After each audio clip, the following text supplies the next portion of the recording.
Okay, so I'm sitting in my car because I just got done taking my California Notary Exam, and I wanted to talk about what to expect if you are also looking to take your California Notary Exam. So if you remember from my video last week, 2 weeks ago, it doesn't really matter.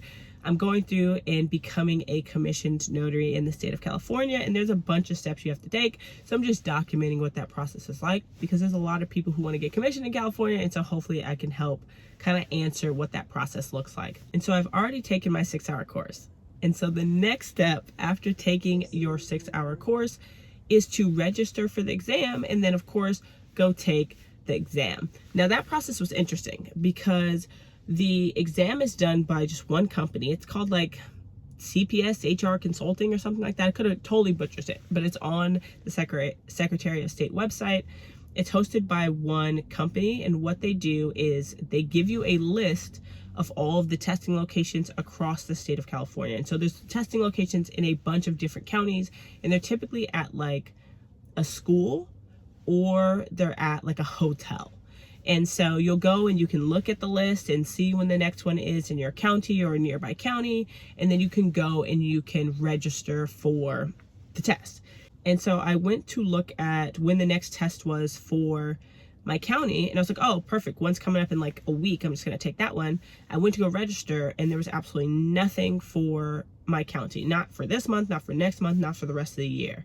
And so I was like, okay, well, like, what do I do in this case? Because I don't want to wait till next year to get or become a commissioned notary or take the test. And so I emailed them, and they said that there's such a high no-show rate that you should just walk in. So even though I wasn't able to register, they said, you know, show up 45 minutes early and there's a chance you're going to be able to walk in. So I'll talk about like what it was like to walk in a second. But before we even get there, let's talk about what you actually need to bring when you go take your notary test. So there's like 4 or 5 main things that you have to bring. So first things first is you need to bring your filled out application, and it needs to be correct. And they have like a little kind of like guide on the bottom on how exactly you can fill out every line item. It's honestly pretty straightforward.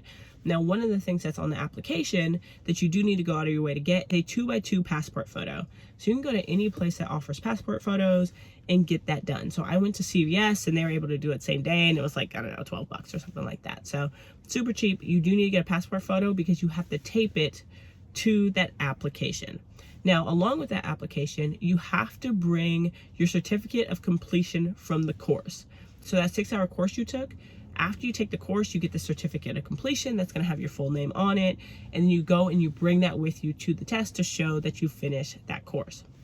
Along with that, you also have to bring like a check or money order for the fee. So the fee is $40. Now, based on the course I took, they actually said that the test itself is $20, and then the application is $20. So let's say, for example, you failed the test, you had to take it again, you would only have to pay $20 because technically you've already paid for the application before. So you're going to bring a $40 check or money order addressed to the Secretary of State along with you to give them for when you do the exam. So that's pretty much what you'll have. And then you also need to bring 2 number 2 pencils, and that's pretty much it.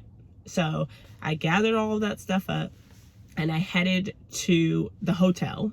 It was at a hotel about maybe an hour before my test was supposed to start. And when I got there, there's mad people in the lobby just like waiting to get in. So I was like, oh, dang, I don't know if I'm gonna get in. I'm not sure.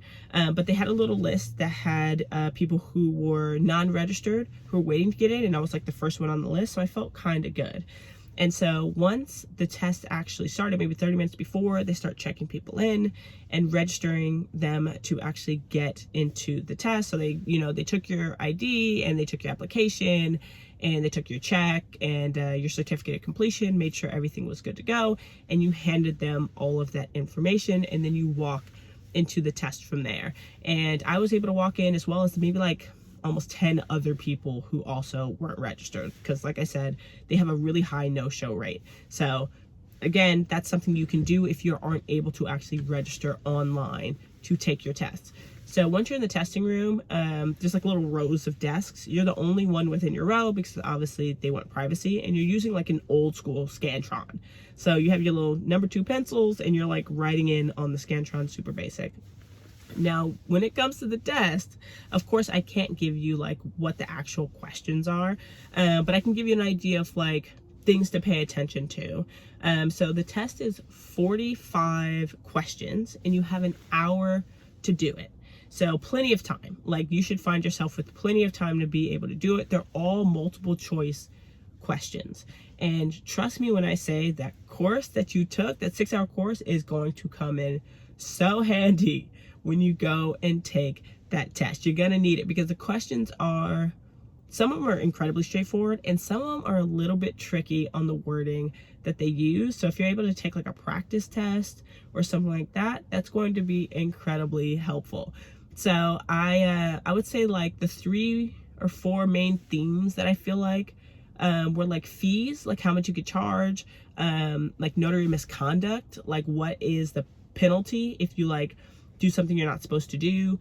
I also felt like proper identification was a big theme, and like, you know, do you know what to do with like credible witnesses and stuff like that. So that seemed to be like kind of the big themes that came out of the test. So like an example of a question would be like, you know, Jane Notary just changed her address but has failed to notify the Secretary of State within the proper time. Like, how much is her penalty? And then you would have to answer the multiple choice question. Or like another one would be, you know, John Smith coerces a notary to sign something.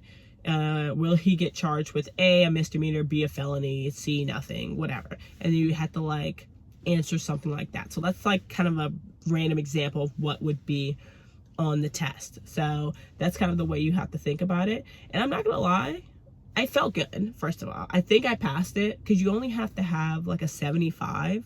So it's not like you even have to have like, you know, a 90 plus. I think you pass with a 75 or over, or even a 70 or over. I think anything that's like a C- and up passes it. So I felt like I passed it, but it still was a little bit trickier than I thought. Now I will say shout out to Easy Notary Class, which is what I took for my 6-hour course, because their practice test did a really good job of laying out kind of what the real test would look like. But I do know that if you don't pass the test, so let's say you don't pass it, the scores come back and I think in like, I don't know, 4 weeks. If you don't end up passing the test and you retake it, you have to take it in the next calendar month. So let's say you fail it October 1st, you can't go and take it again on October 20th because the test is the exact same for that month. So you have to wait and take it in November, because it will be a different test and you won't have the same questions, because they want to make sure people aren't just like, you know, only know the answers because they already know the questions on the test. And so that was pretty much the process. You just register or walk in. You bring all the proper items with you. You have 60 minutes to take a 45 question multiple choice test, and then you just wait.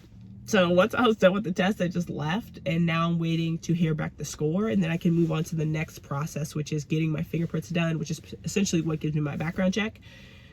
And then I just go from there. So California, very involved, but honestly, I feel like this prepares people significantly better than what I got in some states. Like, obviously I've been a notary, so some of this is not like super left field, although California does have some different rules.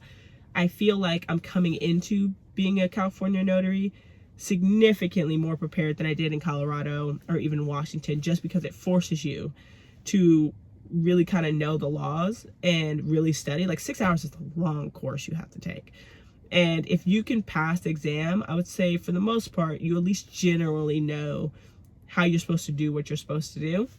So I'm thankful for it. It's just really involved. So yeah, and now I wait for the next step and then we go from there. So I will let you know if I pass the test, and I will tell you what the live scan fingerprint experience is like once I actually get there. But anyways, if you have taken the test, let me know how that went for you.